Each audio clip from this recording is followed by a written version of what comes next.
20 marks का जो each question होता है ना, उस हर क्वेश्चन में यूजुअली 2 पार्ट्स होते हैं। बहुत कम ऐसा होता है कि कोई एक पार्ट का पूरा 20 नंबर का आ जाए। यूजुअली 2 पार्ट्स होते हैं हर क्वेश्चन के। तो आपने अच्छा 4 क्वेश्चन करने होते हैं आपने, एक तो एमसीक्यू का कंपल्सरी होगा, बाकी 4 जो क्वेश्चंस करने होते हैं ये आपने आउट ऑफ 6 करने होते हैं। 2 क्वेश्चन ऑप्शन पे होते हैं, ठीक है।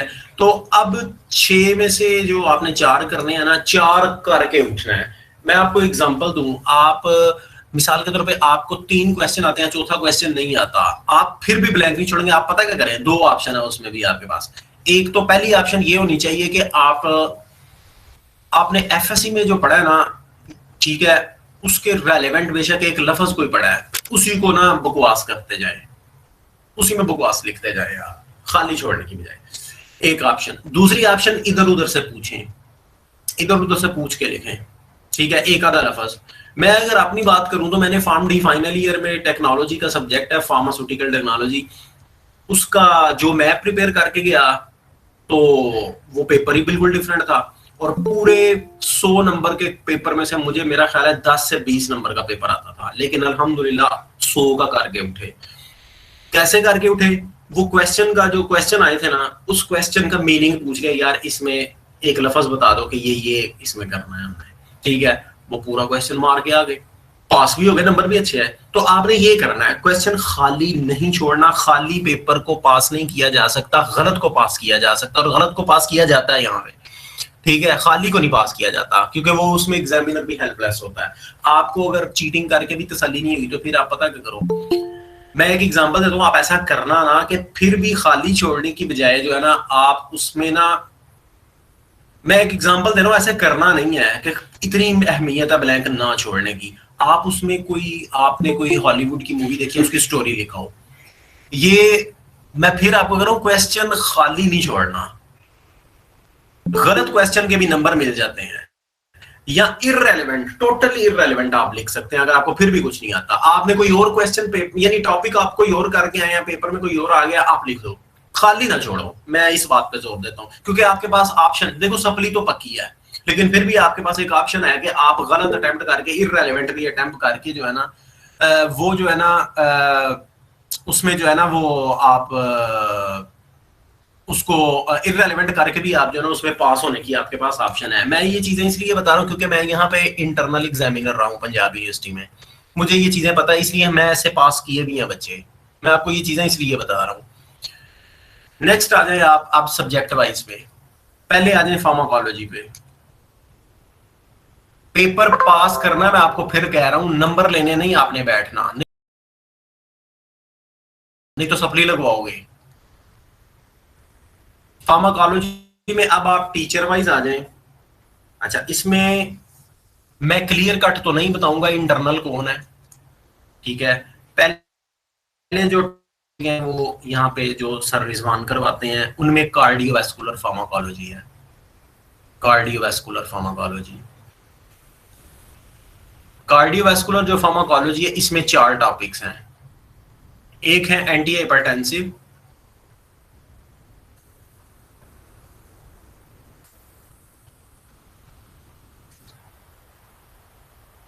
अच्छा एंटी हाइपरटेंसिव जो है वो आपको जो पंजाब यूनिवर्सिटी बच्चे हैं उनको सर रिजवान इकराम उनको पता होगा।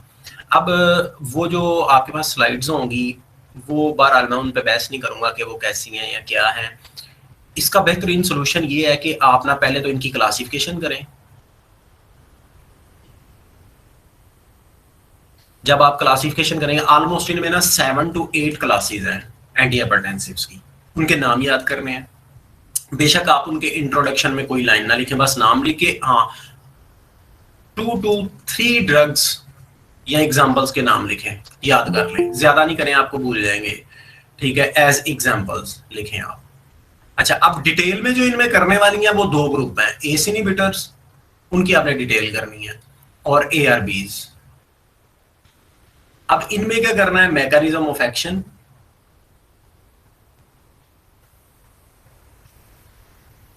Therapeutic uses. अच्छा, इनके थेराप्यूटिक यूजेस ठीक है, आप कर तो एज एंटी हाइपरटेंसिव इनको रहे हैं, लेकिन आपने इनके यूजेस हाइपरटेंशन के अलावा भी हैं, आपने वो भी डिस्कस करने हैं। क्योंकि समटाइम्स ये जरूरी नहीं है कि वो ये क्वेश्चन पूछें कि what are different classes of anti hypertensives and discuss the anti hypertensive effect of ACE inhibitor या ARB। जरूरी नहीं ऐसा क्वेश्चन है, बिल्कुल समटाइम्स ये बिल्कुल सेपरेट क्वेश्चन आ जाता है, आता भी है ये कि right a note on ACE inhibitor या ARB। तो उसमें आपने इनके एंटी हाइपरटेंसिव के अलावा जो बाकी यूजेस हैं वो भी करने हैं। तो थेरेपेटिक यूजेस हो गए और एडवर्स इफेक्ट्स, ये तीन चीजें हो गई।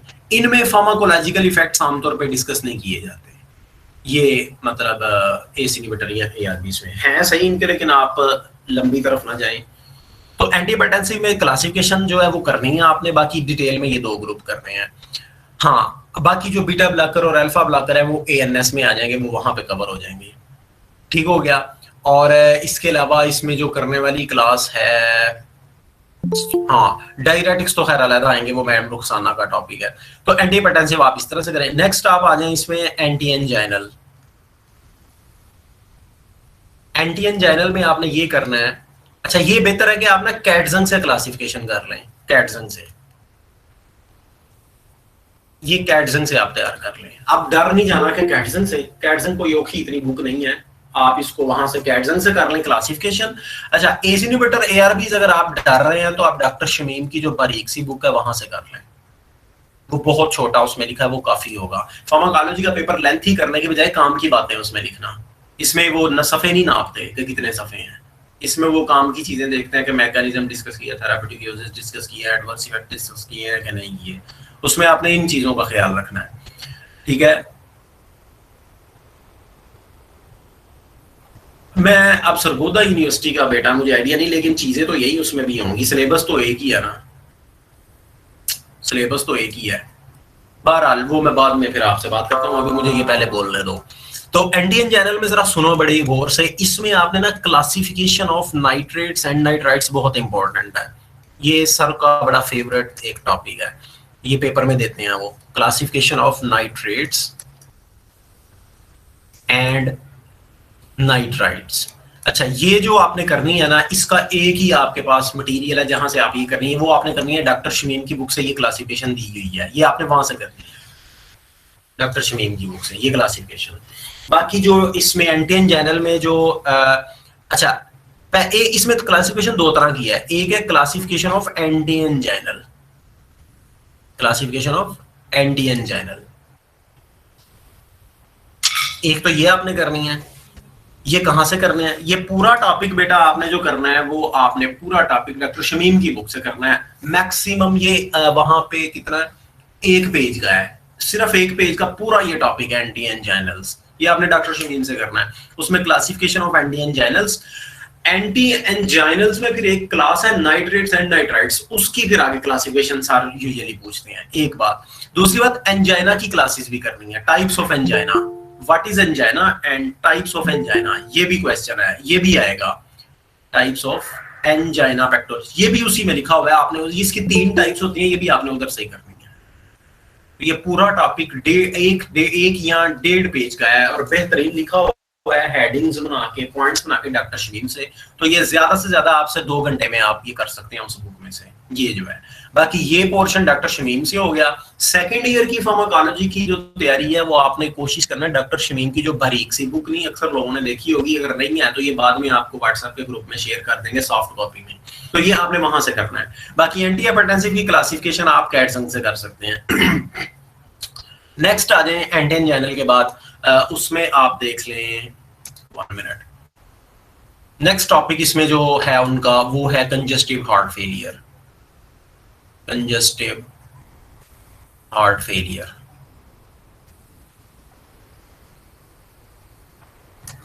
अच्छा कंजेस्टिव हार्ट फेलियर में भी क्लासिफिकेशन आपने करने रखी, क्लासिफिकेशन आप याद रखें जहां भी आप करें ना फार्माकोलॉजी में, तो वो आप कोशिश, आपके पास ऑप्शन है कि आप ना सिर्फ क्लास का नाम और 2-2 3-3 ड्रग्स की बस नाम दे रहे हैं एग्जांपल के तौर पे, तो इसमें classification of drugs.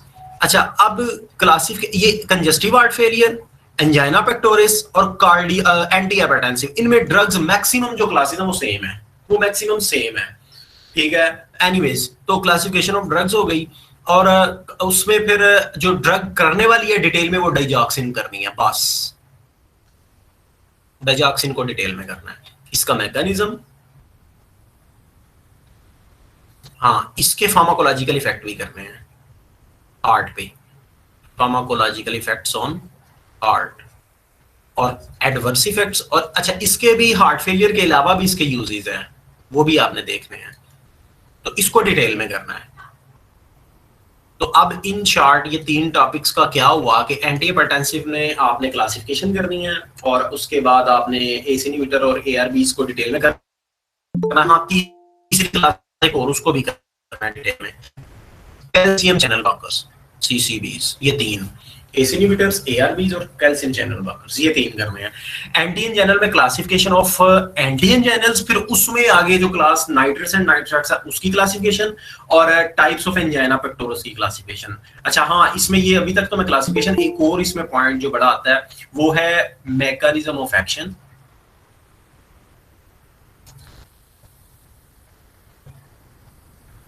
uses and adverse effects of nitroglycerin।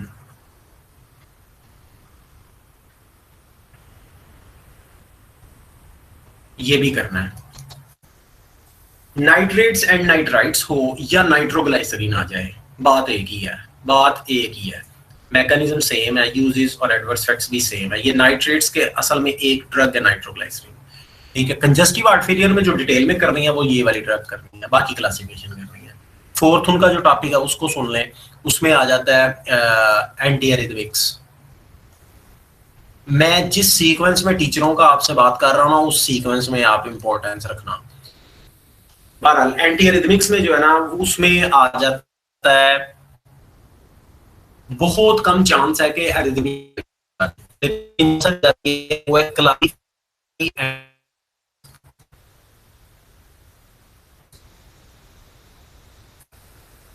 अच्छा अब क्लासिफाई एंटी रिदमिक्स में आपको पता है एंटी रिदमिक की 4 क्लासेस हैं। इसमें एक बात गौर से सुनो जरा, क्लास 1, क्लास 2, क्लास 1, क्लास 2, 3, 4, ये ऐसे लिखना है रोमन में।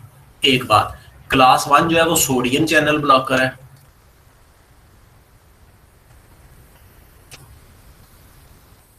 जो क्लास 2 है वो बीटा ब्लॉकर्स हैं, क्लास जो 3 है वो पोटेशियम चैनल ब्लॉकर्स हैं, और जो क्लास 4 है वो कैल्शियम चैनल ब्लॉकर्स हैं। अब एक बात जरा गौर से सुने, जो कैल्शियम चैनल ब्लॉकर आप यहाँ पे करेंगे ना एंटी हाइपरटेंसिव में, वो हरकत उनको सेम को यहाँ पे डिस्कस आप नहीं कर सकते। ये जो 4 ड्रग बीटा ब्लॉकर जो एएनएस में करोगे वो आप यहाँ पे डिस्कस नहीं कर सकते। उसकी वजह क्या है, क्योंकि यहाँ पे जो ये 4 जो कैटेगरीज हैं ड्रग्स की, इनका जो इफेक्ट्स है ना वो इंपल्स के और उसके इफेक्ट्स कैसे हैं, ठीक है। तो आपने ये यहाँ पे अलग से तैयार करने हैं। अच्छा तो अब एक बात यहाँ पे बड़ी गौर से सुने कि आप ऐसा अपनी मर्जी से नहीं कर सकते कि आप जब लिखें क्लास 1 एंटी एरिथमिक्स तो उसमें कहें आप बीटा ब्लॉकर आगे लिख रहे हैं। नहीं नहीं नहीं नहीं, ना ही क्लास 2 में आप सोडियम चैनल ब्लॉकर लिख सकते हैं, ना क्लास 4 में पोटेशियम चैनल ब्लॉकर। ये जो तरतीब बुक्स में है, ये जो मैं आपको बता रहा हूँ, इसको कभी भी चेंज नहीं करना, नहीं तो गलत हो जाएगा, ठीक है। क्योंकि पेपर में क्वेश्चन आता है classify anti arrhythmic drugs, discuss in detail class 2 anti arrhythmics for example, तो वो उसका मतलब बीटा ब्लॉकर होगा, आप अपनी मर्जी से नहीं चेंज कर सकते, ठीक है। तो इसमें जो है ना आप जो इंपॉर्टेंट है वो क्लास 1 और क्लास 2 है। लेकिन समटाइम्स जिस तरह के 2018 के आपके आया था पेपर में, वो पूरा दे दिया classify and discuss in detail the anti arrhythmic drugs, चारों को दे दिया। तो ये टॉपिक आपने पूरा तैयार करना है, इसमें कोई ऑप्शन पे नहीं छोड़ना। ये 20 नंबर का पूरा क्वेश्चन फार्माकोलॉजी में आ जाता है। तो ये था पहले टीचर जो है उनका जो सिलेबस था उनका। नेक्स्ट आ जाए डॉक्टर सलीम साहब हैं, उनका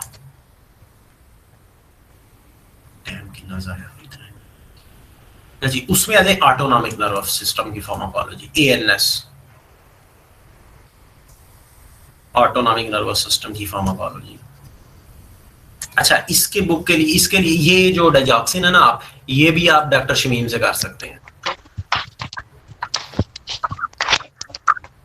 डॉक्टर शमीम से। ये माइक किसी का आ रहा है, ये भी डॉक्टर शमीम से टॉपिक करें।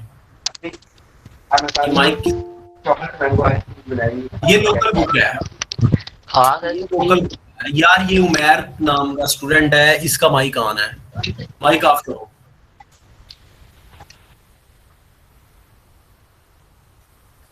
ये लोकल बुक है, लेकिन कमाल की है, ये लिखी एमबीबीएस वालों ने है, लेकिन ये हमारे भी बड़े काम की है। तो आप ये टॉपिक जो भी डॉक्टर शमीम से ही करेंगे। ये टॉपिक कहाँ से करना है ये पता नहीं, आप बच्चों के पास है कि नहीं है। ये एक बुक है गोलान की, गोलान की बुक है, ठीक है। तो ये उसमें से आप कर सकते हैं, अगर आपके पास वो अवेलेबल नहीं है। लाइब्रेरी में, पंजाब यूनिवर्सिटी की लाइब्रेरी में अवेलेबल है। तो अगर ये अवेलेबल नहीं है तो फिर आपको ये कैटजन से अपने नोट्स बनाने पड़ेंगे, अपने नोट्स, क्योंकि उसमें थोड़ा लेंथी है, आपने खुद समराइज करके लिखना है इनको। अच्छा, अब आ जाए ऑटोनॉमिक नर्वस सिस्टम की फार्माकोलॉजी पे। तो इसमें देखें, सबसे इंपॉर्टेंट जो पहली चीज है वो है रिसेप्टर्स की डिस्ट्रीब्यूशन। क्वेश्चन होता है रिसेप्टर्स की लोकेशन बॉडी में। ये भी आपने जो करनी है, ये आपने करनी है डॉक्टर शमीम से। ऑटोनॉमिक रिसेप्टर्स नहीं होते, अल्फा, बीटा, मस्कैरिनिक, निकोटिनिक, ठीक है, ये जो है इनकी लोकेशन का क्वेश्चन आता है, अक्सर आता है। तो ये आपने डॉक्टर शमीम से करना है। एक बात, दूसरी बात कि इन रिसेप्टर्स का जो सेकंड मैसेंजर सिस्टम है, ये भी पूछा जाता है, या signal transduction second messenger system कहा जाता है, या सिग्नल ट्रांसडक्शन सिस्टम। ये आपने ये कैटजन में ना, वो सॉरी डॉक्टर शमीम की बुक में टेबल एक बना हुआ है, वो टेबल में ना लोकेशन भी बताई हुई है, और उसमें फिर असल में ना वो एक टेबल है, उस टेबल में यहाँ पे रिसेप्टर के नाम लिखे हुए हैं, सामने फिर लोकेशन है उनकी एक उसके सामने, और उनके सामने सेकंड मैसेंजर सिस्टम है उनका। तो ये आपने टेबल तैयार करना है, तो ये पेपर में आता है। सिग्नल सेकंड मैसेंजर सिस्टम या सिग्नल ट्रांसडक्शन सिस्टम एक ही बात है, ठीक है। ये आपने डॉक्टर शमीम से तैयार करना है। अच्छा, उसके बाद आ जाती है बात फिर ऑर्गन सिस्टम पे इफेक्ट। ऑर्गन सिस्टम पे इफेक्ट, उसमें सबसे इंपॉर्टेंट है आई का, आई की फार्माकोलॉजी, ऑटोनॉमिक नर्वस सिस्टम की ड्रग्स का effect, effect of autonomic drugs on I, ठीक है। अच्छा, अब आई में तीन चीजें आपने तैयार करनी है। एक तो प्यूपल साइज जो है, उस वो कौन से पैरामीटर है जो है ना प्यूपल साइज को जो है ना चेंज कर सकते हैं, या रेगुलेट करते हैं, या प्यूपल साइज को बैलेंस करते हैं, या मेंटेन करते हैं, या अफेक्ट करते हैं, प्यूपल साइज, ठीक है। और दूसरा इसमें जो है ना आता है वो है इंट्रा आकुलर प्रेशर, इसके ऊपर इफेक्ट, डिफरेंट फैक्टर्स जो इंट्रा आकुलर प्रेशर को अफेक्ट करते हैं, वो इंट्रा आकुलर प्रेशर क्या होता है और इसको कैसे सेट किया जाता है, ठीक है। तीसरा जो इसमें आता है वो आता है अकोमोडेशन ऑफ द लेंस, जो आई का लेंस नहीं होता वो कैसे अकोमोडेट होता है, ऑटोनॉमी, असल में आप एक मिनट, अकोमोडेशन ऑफ लेंस, ये ना मुख्तलिफ तरीकों से क्वेश्चन आता है, और ये सर का फेवरेट है क्वेश्चन, मेरा नहीं ख्याल कोई साल सर नहीं दे तो बगैर बैठे, ये पेट क्वेश्चन है एक तरह से। अच्छा, इसमें पता क्या है, इसमें आपने ये डिस्कस करना है, और वो पूछते भी यही है कि सिंपैथेटिक और, अच्छा, तो सिंपैथेटिक एंड पैरासिम्पैथेटिक सिस्टम्स के इन आई के इन पैरामीटर्स पे इफेक्ट, ठीक है। तो इनको आपने अच्छी तरह से करना है। ये कहाँ से करना है, ये सर ने जो पढ़ाया ना उनकी स्लाइड्स और उनके लेक्चर्स में है, ये बुक में से मुश्किल है, आप इसको एक ही किसी बुक में से नहीं ले सकते। उसके बाद फिर जो है ना सिंपैथेटिक ने पैरासिम्पैथेटिक नर्वस सिस्टम की जो क्लासिफिकेशन है, क्लासिफिकेशन ऑफ ऑटोनॉमिक ड्रग्स, वो आपने करनी है, वो डॉक्टर शमीम से ही करनी है। क्लासिफिकेशन भी आपने डॉक्टर शमीम से करनी है एएनएस की ड्रग्स की, ठीक है, डॉक्टर शमीम से। फिर एएनएस भी आपको एक बात बताऊं, आप डॉक्टर शमीम से ही करें पूरा, इस क्वेश्चन के अलावा, इसके अलावा बाकी जो उसमें pharmacological effects of autonomic drugs 1 by 1 जो है वो आप उसी में से ही करेंगे, थेराप्यूटिक यूजेस भी, एडवर्स इफेक्ट्स भी, वो आप डॉक्टर शमीम से ही करें। वो बने बनाए आपके लिए नोट्स हैं, और वाइवा भी बहुत अच्छा उसमें से आप दे सकते हैं, वाइवा भी, तो ये आप डॉक्टर शमीम से ही करें। उसके बाद आ जाए इनका और कौन है? अच्छा जी, हाँ फिर आप आ जाएं मैम रुखसाना का पार्ट्स। उसमें आप पहले तो आ जाए डायूरेटिक्स। डायूरेटिक्स आपने जो करने हैं वो कैटजन से करने हैं, उसके अलावा कोई अच्छी बुक नहीं है जिसमें अच्छे लिखे हों। कैटजन से किस तरह, क्या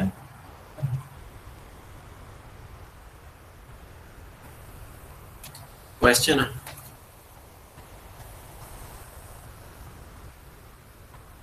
सर? किस क्वेश्चन के अलावा? ये जो पीछे मैंने आपको आई के पैरामीटर्स के बारे में बताया है, आई के पैरामीटर्स, पीपल साइज और इंट्राकुलर प्रेशर और अकोमोडेशन ऑफ लेंस, ये आपने सर ने जो करवाया ना वो आपने करना है, ये सर ने अपने लेक्चर में करवाया है। और ये आपकी जिम्मेदारी है कि आप व्हाट्सएप के ग्रुप में दें ताकि एफिलिएटेड कॉलेजेस जो हैं उनको भी ये चीज मटेरियल मिल जाए। अच्छा, डायरेक्टिक्स कैटजिंग से करना है और किस तरह से करना है इसका भी सुन लें।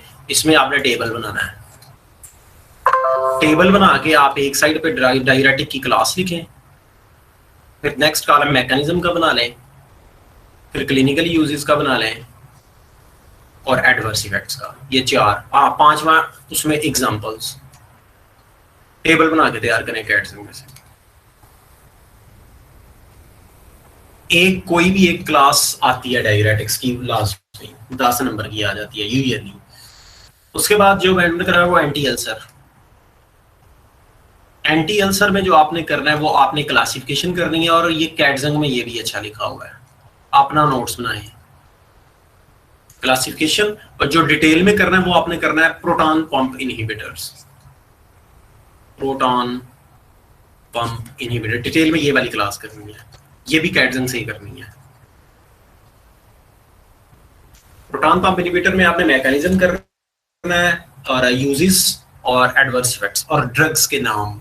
6 ड्रग्स हैं इसमें तकरीबन, तो आप 3 कर लेना, जरूरी नहीं आप 6 करें तो फिर भूल जाओगे। और स्पेलिंग सही लिखो, ड्रग के नेम के स्पेलिंग कभी भी गलत नहीं लिखना, इसलिए मैं कह रहा हूँ आप 2-2 3-3 बस ड्रग्स करें ताकि आप गलत ना याद कर लें ज्यादा तैयार करने के चक्कर में। नेक्स्ट इनका जो टॉपिक है वो है एंटी एमिटिक। एंटी एमिटिक्स, अच्छा एंटी एमिटिक्स में ना आपको बेहतरीन ऑप्शन बताऊं, क्लासिफिकेशन इसमें होती है वैसे मेनली, बाकी कोई क्लास स्पेशल इतनी इंपॉर्टेंट नहीं है, ना कोई इतनी डिटेल में है। एंटी एमिटिक्स बेहतरीन आपको मैं ऑप्शन दो, आप ना इंटरनेट से गूगल पे जाके विकिपीडिया ओपन करके उसमें जो क्लासिफिकेशन है वो बस तैयार कर लें। कोई भी क्लास की डिटेल आ गई वो इतनी उसमें मौजूद है कि आप उसकी डिटेल लिख सको, ठीक है। एंटी एमिटिक का विकिपीडिया से तैयार कर लो, बने बनाए वो नोट्स हैं वो भी। एंटी एमिटिक्स गूगल पे विकिपीडिया ओपन करें, उसमें टाइप्स या क्लासेस या क्लासिफिकेशन ऑफ एंटी एमिटिक्स होगी, वो वाला पार्ट ओपन करके उसको तैयार कर लें।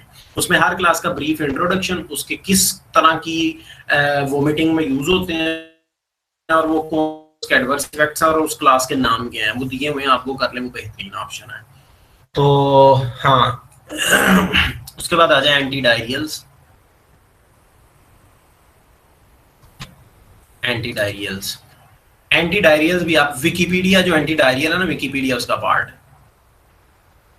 वहां से कर लें, विकिपीडिया से, ठीक है। और नेक्स्ट कॉन्स्टिपेशन, उसको आप लैक्सेटिव कहते हो, ठीक है। ये आपको कैटजिंग से करना पड़ेगा। वैसे अगर इस वक्त मैं आपकी जगह पे होता तो मैं कॉन्स्टिपेशन को चॉइस पे छोड़ देता, बाकी आपकी मर्जी है, लेकिन एंटी अल्सर और एंटी एमिटिक्स को ना छोड़ता, ठीक है। तो ये था फार्माकोलॉजी। इसमें कोई क्वेश्चन जल्दी पूछो फिर मैं नेक्स्ट सब्जेक्ट पे जाऊँ। हाँ, एंटी हाइपरलिपिडेमिक्स। एंटी हाइपरलिपिडेमिक्स के लिए आपको जाना, ये सर रिजवान का है, ये बिल्कुल आ सकता है, ये आपने जाना है और इस दफा ये आएगा, उसकी वजह मुझे पता है। एंटी हाइपरलिपिडेमिक्स जो है ना, ये आपने लिपिनकॉर्ट से करना है, उसमें सबसे अच्छा दिया हुआ है। अच्छा, अब लिपिनकॉर्ट में ना जो दिया हुआ है ना वो थोड़ा डिटेल्ड है, मतलब हेडिंग्स है काफी, हेडिंग्स है काफी, ठीक है। तो आप उसको ना शॉर्ट कर करके अपने नोट्स बनाएं, तो ये लिपिनकॉर्ट से तैयार करना है आपने। क्लासिफिकेशन और डिटेल में इसमें 2 की आपने करनी है, डिटेल जो करनी है वो, एक तो स्टैटिन्स और दूसरा फाइब्रेट्स। हाँ जी, रिपन कार्ड से कर सकते हैं, इम्पोर्टेंट है।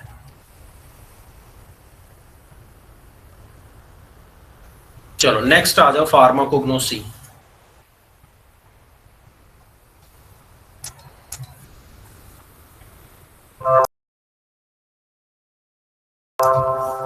फार्माकोग्नोसी में आ जाओ।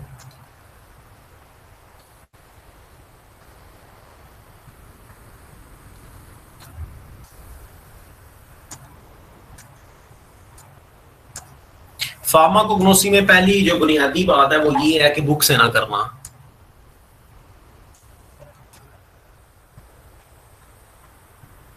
ठीक है, दूसरी बुनियादी बात इसमें वो ये है कि आपने नोट्स टीचर स्लाइड्स वहां से आपने करना है। ठीक है, ये दो चीजें आपने इसमें याद रखनी है। तीसरी बात कि जो 2019, 20, 21 ये जो 3 साल के जो पास्ट पेपर्स है ना, इनमें आपने ये पेपर जो है ना 3 साल हो गए, 2019 से 2021 ये पास्ट पेपर्स आपने तैयार करने हैं।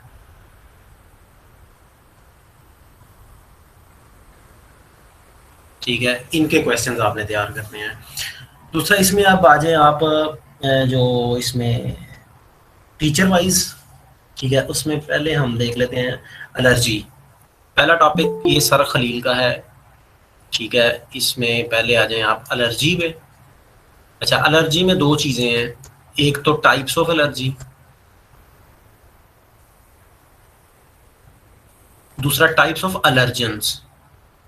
अल्टरनेटिवली कभी टाइप्स ऑफ एलर्जन में से किसी एक पे नोट आ जाता है और कभी एलर्जी की किसी एक टाइप पे। मिसाल के तौर पे cell mediated hyper sensitivity.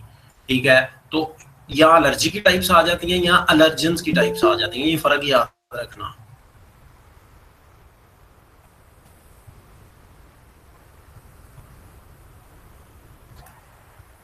Next इनका जो टॉपिक है सर का वो है पेस्टिसाइड्स। पेस्टिसाइड्स की भी टाइप्स और हर किसी की डिटेल। मैं आपको डिटेल तो मतलब खुल के तो नहीं बता सकता, लेकिन इंटरनल होने के रेफरेंस से ये बड़े इंपॉर्टेंट टॉपिक्स हैं, तो इसमें आपने कोई कमी नहीं छोड़नी। ठीक है, टाइप्स ऑफ पेस्टिसाइड्स और हर किसी की डिटेल, हर क्लास की डिटेल भी करनी है। ठीक है, खास तौर पर इसमें जो डिटेल आपने करनी है वो करनी है ऑर्गेनोफॉस्फेट पॉइजनिंग की। ऑर्गेनोफॉस्फेट पॉइजनिंग, ये स्पेशल इसको तैयार करना है। ठीक है, अच्छा जी, उसके बाद आप आ जाएं फैमिलीज, प्लांट फैमिलीज, वो भी आई थिंक इनका है। थर्ड ईयर का कोई बच्चे हैं क्योंकि उनको आइडिया हो कि ये भी सर ने करवाया था। Professor have strongly recommended us to read from the books. बेटा आप बुक्स जो है ना कुग्नोसी की, ट्रीज एंड इवांस और टाइलर की हैं, डॉक्टर शेरदिल की भी है। ठीक है, कुग्नोसी की बात कर रहा हूँ, तो वो अगर आप देखो ना तो वो बहुत डिटेल्ड में है। जिस तरह वो गुडमैन गिलमैन नहीं, बल्कि गुडमैन गिलमैन तो बड़ा सीक्वेंस है, ये तो बड़ी अच्छी बात है अगर आप पढ़े, लेकिन मैं पेपर के लिए मैं नहीं रेकमेंड करता। पेपर की डिमांड और होती है, बुक जो है ना वो नॉलेज के लिए है, जब आपके पास वाफर टाइम हो। आप अगर बुक पढ़ते हो तो पेपर के लिए आपको एक छुट्टी होती है, क्या वो आप बुक वो जो बुक में से आपने पढ़ा आप उसको एक छुट्टी में सारा रिवाइज कर सकते हो? फैमिलीज दो लोगों ने पढ़ाई है। ठीक है, तो फैमिलीज में जो है ना, देखें पेपर आप सारा साल पढ़ते रहे ना, आप सारा साल कोई सब्जेक्ट आप पढ़ते रहे, बड़ी डिटेल में पढ़ें। अगर पेपर थ्योरी का पेपर है, एक छुट्टी है, अगर आप उसमें तैयार नहीं ना कर सके, वो सारा जो साल में पढ़ा था वो सब वेस्ट हो जाता है। आपको नॉलेज तो मिल जाएगा लेकिन पेपर में नहीं आप पास होंगे, वो मुश्किल हो जाएगा। तो मैं जो पहले शुरू में कुछ आपको बातें बताई है ना इधर उधर की, वो बातें बड़ी ज़हन में रखना। पेपर जब आप करते हो एक छुट्टी होती है, वो बातें जो शुरू में मैंने बताई हैं वो बड़ी अहमियत का हामिल रखती हैं। मैं पीएचडी का भी पेपर दे चुका हूँ, तो ये चीज़ें बड़ी काम आती हैं, इसलिए मैंने शुरू में आपको वो बातें बताई हैं, उनको फजूल ना समझना। पेपर जब आप बैठते हो वो आपकी एक जंग होती है कि आपने पेपर की थ्योरी जो करने बैठे हो आपने वो जंग जीत के उठनी है, ठीक है। तो पेपर पास करने के लिए आपको हर हरबा जो है ना अपनी हदूद में रह के जो है ना वो आपने करना होता है। इसलिए वो बातें शुरू में मैंने बताई थी जो आपको कुछ को शायद फजूल लग रही थी। एनीवेज बाकी मर्जी थोड़ी। अच्छा नेक्स्ट आ जाए फैमिलीज पे। और कोग्नोसी बड़ा इंपॉर्टेंट सब्जेक्ट है सप्ली के हवाले से, इसको भी ज़हन में रखना। अच्छा फैमिलीज में ना दो चीजें होती हैं, एक होती हैं जनरल कैरेक्टर्स, जनरल कैरेक्टर्स या फीचर्स, ठीक है। दूसरा होता है इसमें मेडिसिनल प्लांट्स। देखो जो जनरल कैरेक्टर्स है ना, जिस तरह के वो उसमें होता है वो उसका जो है हैबिट और उसकी वो अरेंजमेंट, वो कैलिक्स क्रोला और वो गाइनोशियम, वो जो चीजें हैं जनरल कैरेक्टर, वो आप सिंपल कहूं तो मैं आपको ये तो नहीं कह सकता आप छोड़ दें, लेकिन मैं आपकी जगह पे होता तो जब मैं आपकी जगह पे था बल्कि अपने फैमिली में, मैंने जनरल कैरेक्टर सारे छोड़ दिए थे। क्यों? क्योंकि वो बहुत ज्यादा कंफ्यूजिंग है, वो मिक्स होते हैं, वो याद नहीं रहते, ठीक है। तो मैं तो पहले जेहन में रख के गया था कि ये क्वेश्चन अगर आया तो ये मेरा चॉइस पे है, ये मैं छोड़ दिया पहले ही। मेरे पास एक ही चॉइस होगी पेपर में, दो क्वेश्चन की चॉइस नहीं होगी, ऑप्शन नहीं होगी, एक की होगी। तो ये नहीं याद होते, ये याद हो जाएंगे आप बहुत अच्छे। अभी आप तैयार करोगे कमाल के तैयार होंगे, जब पेपर आप पेपर की तैयारी करोगे ना तो ये भूल जाएंगे, ये मिक्स होंगे। पेपर देने बैठोगे तो फिर तो उक्का जहन में नहीं आएंगे। तो बेहतर है कि इन पे टाइम वेस्ट ना किया जाए। बाकी जो मेडिसिनल प्लांट्स है, हाँ जो कर चुके हैं या जो करना चाहते हैं वो ऑप्शन तो है, लेकिन ये आसान नहीं है इनको तैयार करना। बाकी मेडिसिनल प्लांट्स जो हैं, जो मेडिसिनल प्लांट्स हैं वो बड़े अहमियत के हामिल हैं। उनमें आप बेहतर ये है कि आप उनमें ना टेबल बना लें हर फैमिली का, ठीक है। प्लांट का नाम इधर लिखें और इधर आप part used, sorry botanical origin, part used और कंपोजिशन और यूजेस। एक बात आपको बताऊं, कोग्नोसी में चवले मारने की कोशिश ना करना अपनी तरफ से।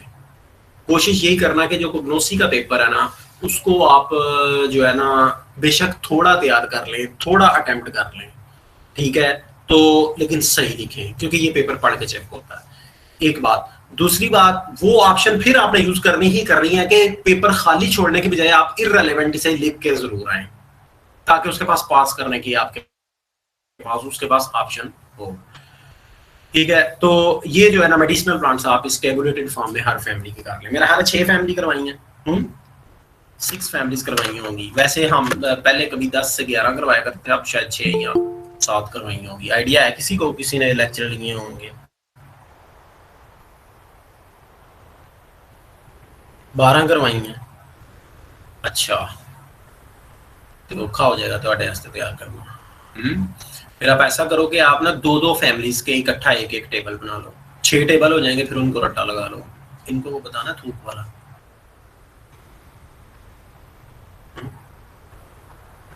आपको पूरी नहीं हाथ तो एक 2 टेबल अगर इतने आ जाते बहुत है, 4 तैयार कर लें। वैसे एक ना बड़ा अजीब सा है एक, अगर आपको हो तो मैं उसका तरीका बताऊं आपको। कोई अच्छा तरीका नहीं है लेकिन वो बचत हो जाती है।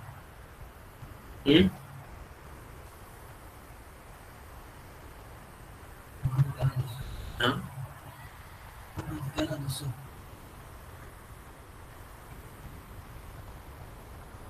लड़कों ने कहा है, चलो छोड़ो रहने दो। वो एक जुगाड़ है तैयार करने का, कुछ इस तरह की चीजें, बहरहाल छोड़ो। अच्छा तो अगर किसी ने बहरहाल पूछना हो बाद में पूछ ले व्हाट्सएप पे, यहाँ नहीं मैं बताऊंगा।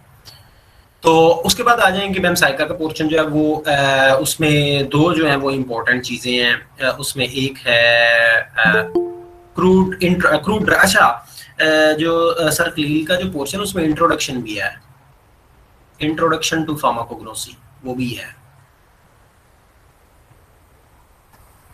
वो आपने सर ने जितना करवाया वो वैसे ही तैयार करना है आपने।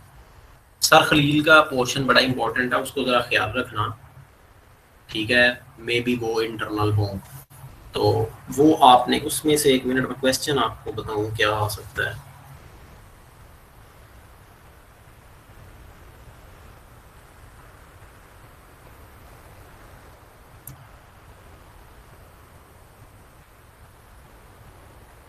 1 मिनट।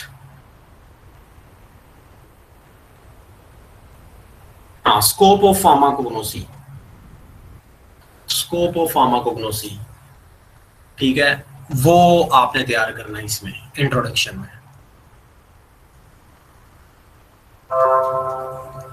ठीक है।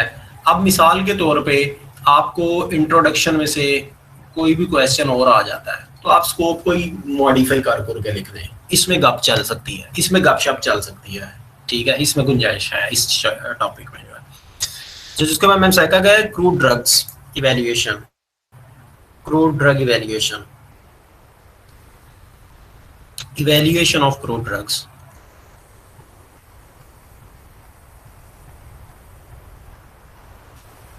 इसको मैम साइका की जैसे आपके पास स्लाइड्स है ना वैसे ही आपने करना है, क्रूड ड्रग इवैल्यूएशन, और दूसरा जो है ना एनिमल ओरिजिन की जो बायोलॉजिक्स हैं, बायोलॉजिक्स ऑफ एनिमल ओरिजिन।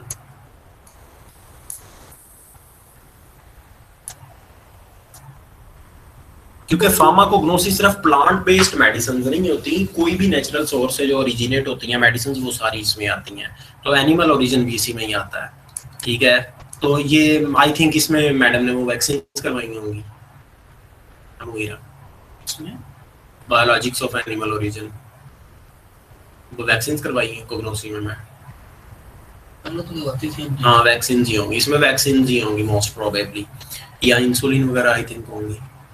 बहरहाल तो ये आपने ना उनकी स्लाइड्स में से करना है, वैसे तो सारा पोर्शन आपने स्लाइड्स में से ही करना है, ये ऐसा सच आप कर लेना। उसके बाद फिर एक और टॉपिक है एंजाइम्स। एंजाइम्स आपको आई थिंक डॉक्टर इब्रार साहब जो हैं उन्होंने करवाई होंगी, वो उन्होंने जैसे करवाया वैसे ही करना है आपने। वो ना किसी एक क्लासिफिकेशन आ जाती है एंजाइम्स की, और फिर किसी एक टाइप पे नोट आ जाता है, क्लासिफिकेशन और किसी एक टाइप पे डिटेल्ड नोट, ये भी आपने उनकी स्लाइड से करना है, ठीक है। तो ये था कोग्नोसी का। इसमें से किसी का कोई क्वेश्चन? हाँ, सर्जिकल ड्रेसिंग भी इनका है ना, सर्जिकल ड्रेसिंग्स भी करनी है इनकी, ये इनके नोट्स में से ही करनी है। अच्छा, इनके नोट्स करने हैं आपने, आपकी मर्जी है कि आप ना शॉर्ट हैंड्स बना लो इनके, ये जो सर्जिकल ड्रेसिंग्स के आप शॉर्ट हैंड्स बना सकते हैं अपने एक आधे पेज पे।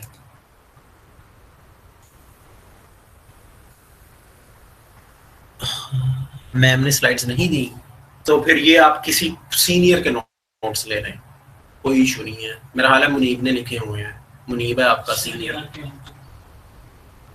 मुनीब ने नहीं लिखे, मुनीब के नोट्स होंगे यार इसमें, बस बेहतरीन है। फिर अगर इब्रार साहिब जो है, डॉक्टर इब्रार साहिब, उन्होंने पहले से शॉर्ट हैंड्स दिए तो फिर तो बेहतरीन है, आप वही करें, उनको मजीद शॉर्ट करने की कोशिश ना करें, वो शॉर्ट हैंड्स ही करें, वो एनफ होगा।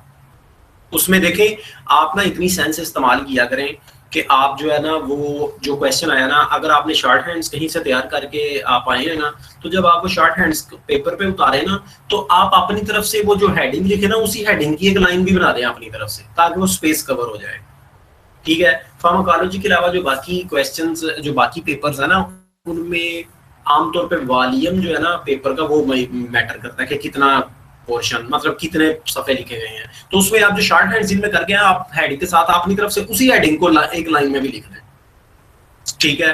तो ये था दिस इज अबाउट फार्माकोग्नोसी। तो अब नेक्स्ट चलते हैं माइक्रोबायोलॉजी।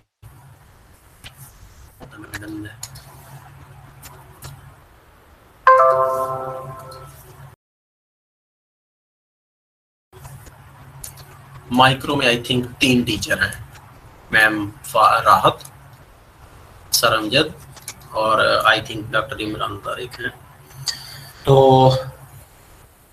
उसमें आपने माइक्रोबायोलॉजी में जो है ना, वो जो नहीं है बुक तलहा जमशेद की बुक, वो मेरा ख्याल है बेहतर रहेगी आपके लिए, या मैडम के अगर स्लाइड्स हैं तो वो ठीक है, मैडम की अगर स्लाइड्स आपके पास हैं तो यहाँ फिर ये बुक जो है ना, ये इसमें गलतियां तो बहुत हैं लेकिन और कोई ये चारा भी नहीं है, ठीक है। या फिर मैम की स्लाइड्स, अगर मैम की स्लाइड्स हैं फिर प्रेफर उनको करो। उसमें 2 चीजें जो हैं, एक तो इंट्रोडक्शन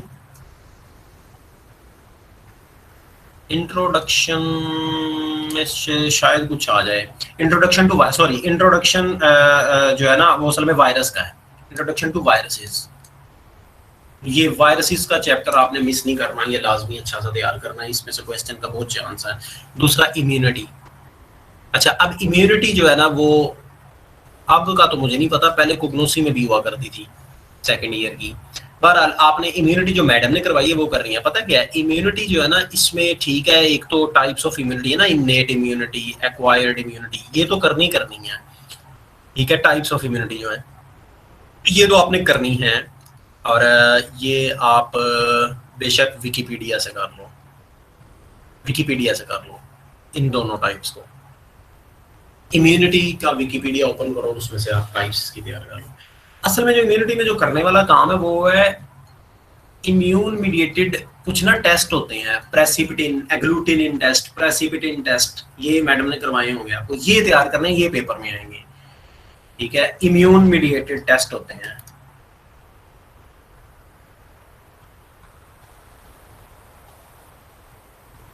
इम्यून मीडिएटेड जो टेस्ट है ना वो होते हैं, ठीक है, वो आपने लाजमी करने हैं। एग्लूटिनिन टेस्ट, प्रेसिपिटिन टेस्ट, कुछ 3-4 टाइप्स हैं, अलाइजा वगैरह जो होते हैं वो आपने लाजमी करने हैं। तो मैडम के पोर्शन को सबसे पहले करना है तैयार आपने, सबसे पहले, ठीक है। उसके बाद जो है ना बैक्टीरिया का पोर्शन जो है डॉक्टर इमरान तारिक वाला, उसने सुना पढ़ाया ही नहीं। ये सेकंड ईयर के बच्चे हैं तो मुझे बताइए, डॉक्टर इमरान तारिक ने पढ़ाया है? Yes sir. हाँ, अच्छा पढ़ाया है। उसमें कौन कौन सी चीज पढ़ाई है उन्होंने? स्लाइड्स दी हैं उन्होंने कहीं, या कोई शॉर्ट हैंड्स? असल में ना जनरल फार्माकोलॉजी इस दफा आनी कोई नहीं लग रहा है, वो बाहर से ला गया है, उधर ना पोर्शन नहीं पढ़ा। स्लाइड्स मिल गई हैं, वो फिर स्लाइड्स आप तैयार कर लो, वो स्लाइड्स आप तैयार कर लो, लेकिन मैडम के पोर्शन को कोशिश करें कि आप ना ज्यादा अच्छा से तैयार करें। तो वो डिजीजेस की भी होंगी स्लाइड्स, डिजीजेस की, हाँ, उनको आप ऐसा तैयार करो डिजीज के पोर्शन को। फिर आता है सर अमजद का पोर्शन, उसमें आ जाता है स्टेरिलाइजेशन। दो पोर्शन, दो चैप्टर, स्टेरिलाइजेशन और गुड मैन्युफैक्चरिंग प्रैक्टिस। अच्छा, स्टेरिलाइजेशन के पता दो मेथड्स हैं, फिजिकल और केमिकल, मेनली ये दोनों हैं। ये आपकी मर्जी है, सर की स्लाइड से कर लें या तलहा जुमशेद की मेरा हाल बुक में भी है वहां से कर लें, या सर की स्लाइड्स में से कर लें, ठीक है। और बाकी जीएमपी जो है वो सर की स्लाइड से कर रहे हैं, कहीं और से नहीं करना।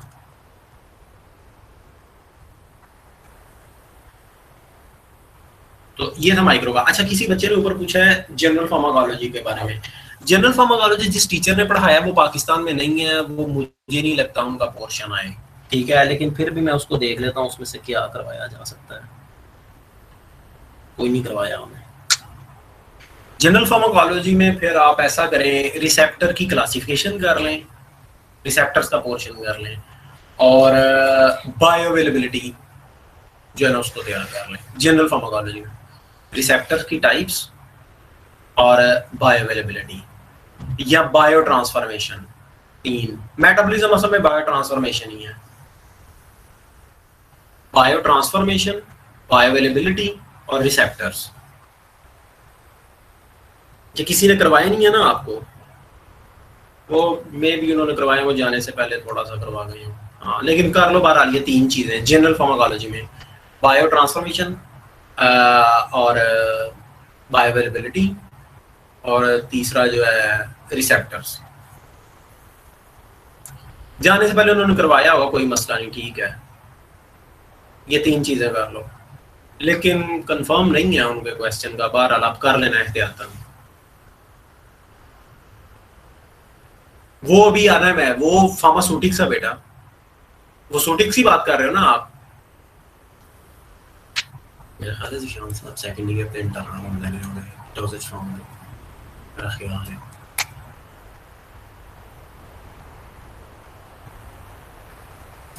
उन्होंने क्या करवाया इसमें? वो सर अमजद ने करवाया मेरा ख्याल। वो सर अमजद ने नहीं करवाया आपको?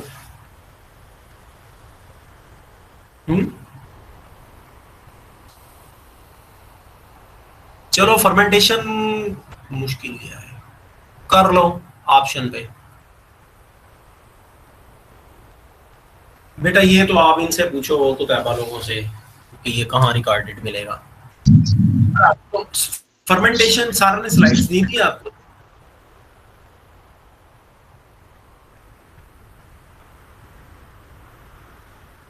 नहीं दी। 1 मिनट, 1 मिनट फिर।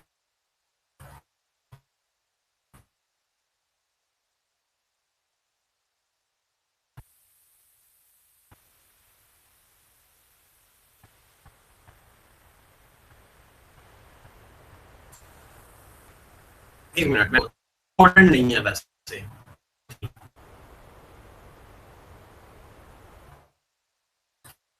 तो मैं शायद चॉइस पे छोड़ देता, लेकिन स्टेरिलाइजेशन करना और जीएमपी भी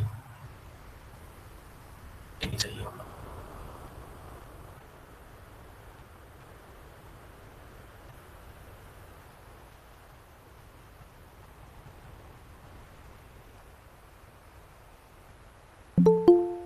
एक मिनट।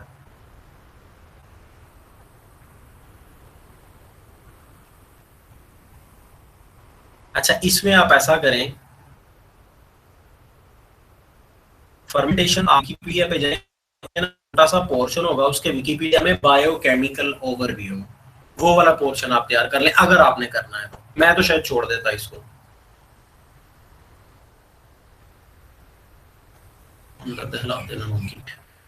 और नेक्स्ट आ जाओ फिर डोजेज फॉर्म्स में।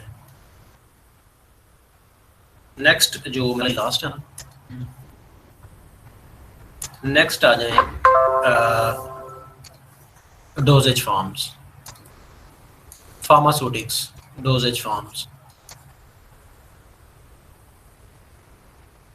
अच्छा जी, डोजेज फॉर्म्स में आप आ जाएं। इसमें पहले 2 चीजें याद रखनी है। एक तो इसमें ना आप, एक बुक है सिप्रा, पता नहीं आप CIP आ रहे हैं या SIP आ रहे हैं, नासिर हयात सिप्रा की बुक है, सुनी हुई है आपने?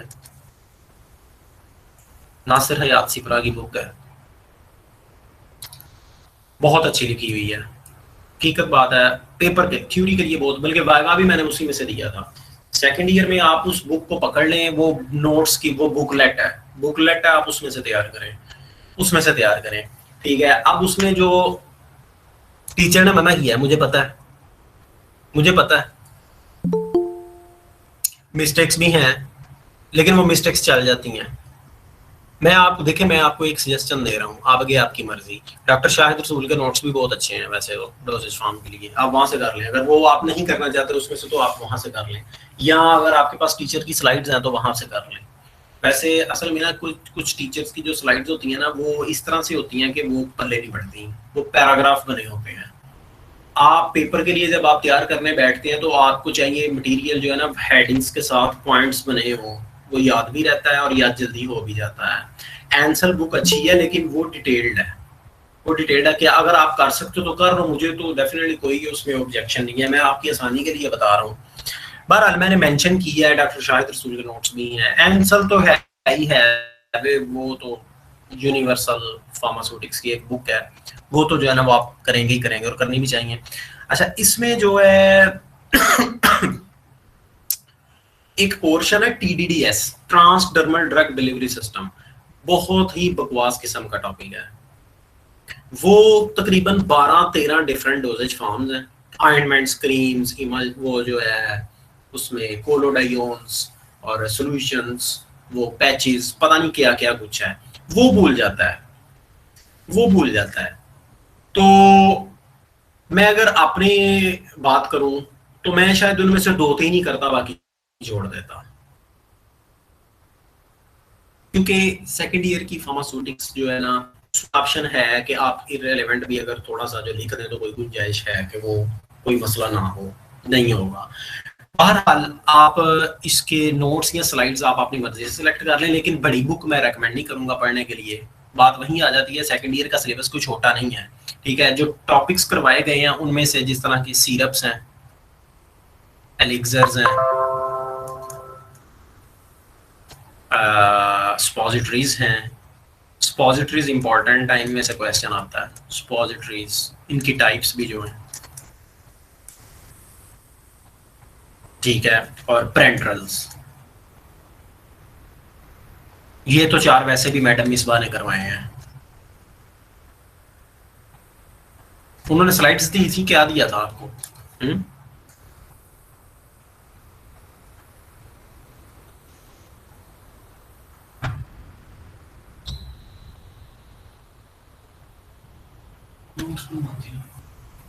साथ साथ लिखवाया था, वो कोई इतना अच्छा नहीं होगा। आप बेहतर है कि किसी और जगह से कर लें, इसको नोट्स में से कर लें। प्रेजेंटेशन ली थी, लेकिन प्रेजेंटेशन सारों की तो नहीं ना, सारे टॉपिक्स की तो नहीं ना हुई होगी। तो फिर आप बेहतर है कि आप किसी के नोट से कर लें। मैंने आपको ऑप्शन दिए, आप उनमें से कर लें। अगर प्रेजेंटेशन सारे टॉपिक्स की किसी के आपके पास अवेलेबल है, फिर वो बेहतरीन है, आप फिर उनमें से कर लें। वो प्रेजेंटेशन तैयार कर लें, वैसे भी छोटी ही होंगी और इजीली तैयार भी हो जाएंगी। बाकी अब आपकी जिम्मेदारी और आपकी है कि आप उसके में उसके नीचे आप में से कर लो। ठीक है, प्रेजेंटेशन से आप सर 10 मिनट रह गए हैं, उसके बाद थर्ड ईयर वालों का भी स्टार्ट होना है। तो हाँ, तो ये आखिरी है, सब्जेक्ट खत्म हो रहा है, 5 मिनट और। असल में आपने आज शुरू ही स्टार्ट पे 20 मिनट लेट किया था भाई, याद करो जरा। अच्छा, अब आप ऐसा करो, नेक्स्ट जो है ना वो कोई 10 मिनट का मुझे भी वक्फा दे देना। जी ठीक सर। हाँ, अच्छा जी। तो ये आपके पास 2-3 ऑप्शन है ये टॉपिक्स की। एक तो प्रेजेंटेशंस, अगर सबसे शॉर्ट करना है तो फिर वो यही है, प्रेजेंटेशंस या फिर नोट्स। अब नोट्स में आपके पास 2 ऑप्शन है, शायद रसूल साहब यहाँ से पढ़ा, ठीक है। अच्छा, नेक्स्ट आ जाए डॉक्टर नासिर, उनका पोर्शन कैलकुलेशन का आई थिंक होगा।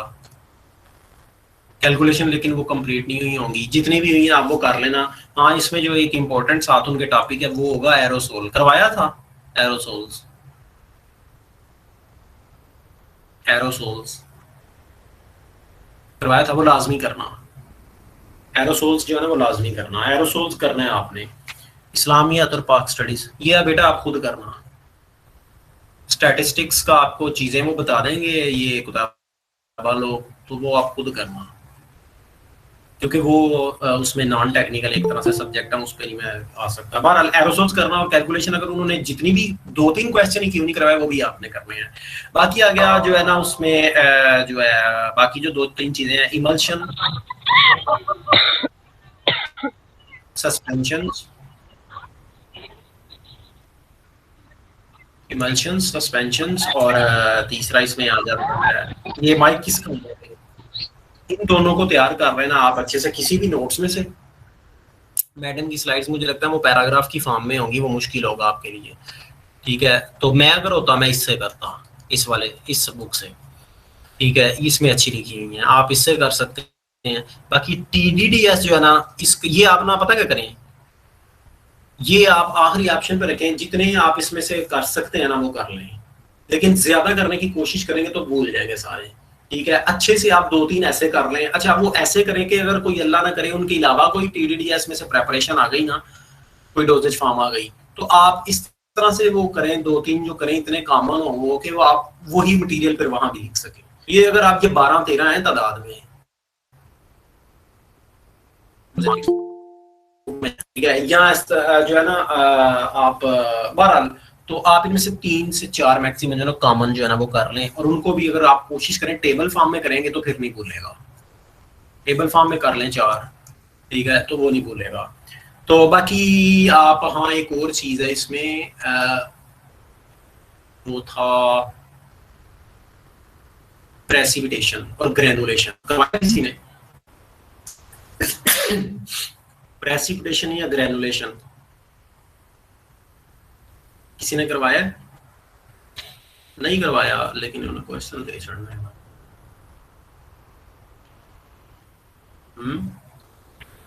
आप एक काम करो, प्रेसिपिटेशन का ना छोटा सा ओवरव्यू कहीं से कर लेना, स्पेशल ना करना कोई 1 पेज का, कहीं वो 5 नंबर का दे ना दे। उसकी एक वजह जो मैं कह रहा हूँ मैं बता नहीं सकता आपको। प्रेसिपिटेशन जो है ना, और ग्रेनुलेशन। ग्रेनुलेशन के ना 2 मेथड होते हैं, 3 बल्कि, वेट ग्रेनुलेशन और ड्राई ग्रेनुलेशन और डायरेक्ट कंप्रेशन। ये 3 मेथड तैयार कर लेना। टैबलेट सेक्शन किसी ने नहीं करवाया? ये किसने करवाए हैं पाउडर्स, टैबलेट, कैप्सूल्स?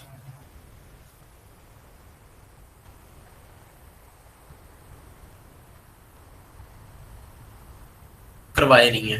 तो आप टैबलेट के सेक्शन में जो है ना, वो ग्रेनुलेशन जो पार्ट है वो इम्पोर्टेंट है कि आप उसमें जो है ना, इसमें एक और भी क्वेश्चन है, टैबलेट डिफेक्ट्स आपको करवाए हैं इसमें? जो जो करवाया वो बताओ बेटा, जरा माइक ऑन करके बताओ। नहीं सर, टैबलेट्स का हमारा जस्ट लेक्चर हुआ था। टैबलेट्स, पाउडर्स और कैप्सूल जो था वो सर आतिफ का था, लेकिन वो उन्होंने नहीं था करवाया। तो सर नासिर ने जब इंट्रोडक्शन का लेक्चर करवाया था तो उसमें सिर्फ टैबलेट्स का थोड़ा सा बताया था इंट्रोडक्शन में।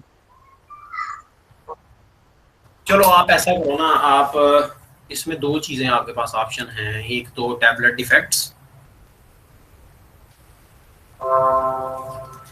बल्कि रहने दो इसको भी। आप ना ग्रेनुलेशन के 3 मेथड है वो तैयार कर लेना, वो इस बुक में है, ठीक है? ये कर लेना, ठीक है? तो ये था सेकेंड ईयर के जो मेजर सब्जेक्ट्स हैं उनका सारा डिटेल। किसी का कोई क्वेश्चन है तो अदरवाइज आप लीव कर सकते।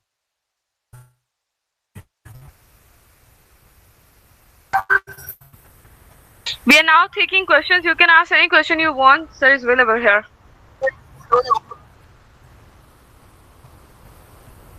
ठीक है।